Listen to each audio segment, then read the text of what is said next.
2021 সালের জুনে আধুনিক ভোলা টেক্সটাইল ইনস্টিটিউটের নির্মাণ কাজ শেষ হয়। প্রায় 11 মাসেও আনুষ্ঠানিক উদ্বোধন না হওয়ায় গত 16 মে থেকে পাঠদান শুরু করেছে প্রতিষ্ঠানটি। ইয়াং ম্যানুফ্যাকচারিং ও ওয়েট প্রসেসিং দুটি বিষয়ে 100 ছাত্রছাত্রী নিয়ে চলছে প্রথম বর্ষের কার্যক্রম। ছাত্রছাত্রীদের হাতে কলমে শিক্ষার জন্য রয়েছে 11টি আধুনিক ল্যাব, আধুনিক লাইব্রেরি, মাল্টিপারপাস হলরুম, শিক্ষক শিক্ষার্থীর আবাসন, খেলাধুলা ও বিনোদনের সুযোগ রাখা হয়েছে এক কম্পাউন্ডের ভেতরেই।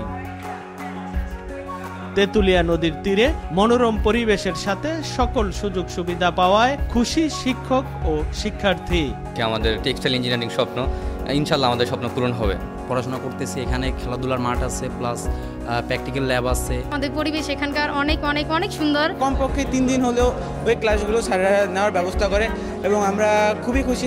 নতুন এই প্রতিষ্ঠানের শিক্ষার্থীরা আধুনিক যন্ত্রপাতির ব্যবহার করে দক্ষ প্রকৌশলী হয়ে বস্ত্র খাতে গুরুত্বপূর্ণ ভূমিকা রাখার প্রত্যাশা প্রতিষ্ঠান প্রদানের।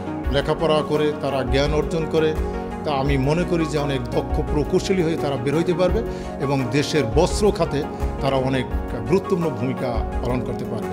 2018 সালের 1 নভেম্বর সদর উপজেলার ব্যাংকের হাটে 5 একর জমির উপর ইনস্টিটিউটের ভিত্তিপ্রস্তর স্থাপন করেন প্রধানমন্ত্রী শেখ হাসিনা। বস্ত্র অধিদপ্তরের অর্থায়নে 105 কোটি টাকা ব্যয়ে প্রকল্পটি বাস্তবায়ন করে গণপূর্ত বিভাগ।